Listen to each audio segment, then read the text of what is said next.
On August 3, 2023, detectives from the Mesa Police Department and members of the U.S. Marshals Arizona Wanted Task Force were looking for 20-year-old Nikendrion Pride, who was wanted in connection to 3 separate armed robberies, one that occurred on August 2nd and 2 more that occurred earlier that day. Pride was seen walking west across Mesa Drive from the apartment complex at 1233 North Mesa Drive and continued south on the sidewalk in front of another apartment complex at 1230 North Mesa Drive.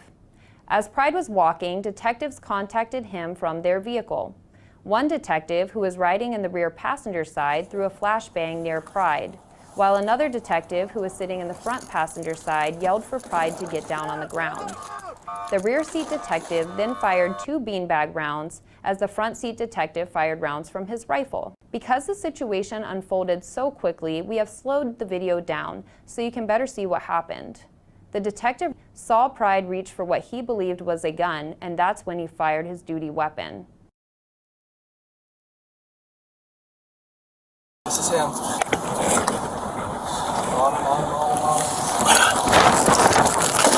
Down, down, down!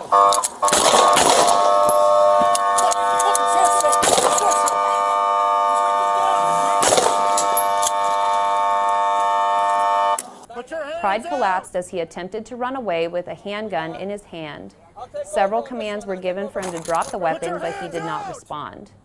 Detectives used a taser, pepper ball rounds, and beanbag rounds in an effort to get Pride to release the gun. He still did not respond. Detectives approached Pride, removed the handgun from his hand, and took him into custody. The Mesa Fire Department responded and ultimately transported Pride to the hospital, where he was pronounced deceased. During the investigation, detectives identified the handgun Pride was carrying as a Glock and noted the trigger was depressed, but there was not a round in the chamber. The Glock had a Glock switch on the back and extended magazine that contained 28 rounds.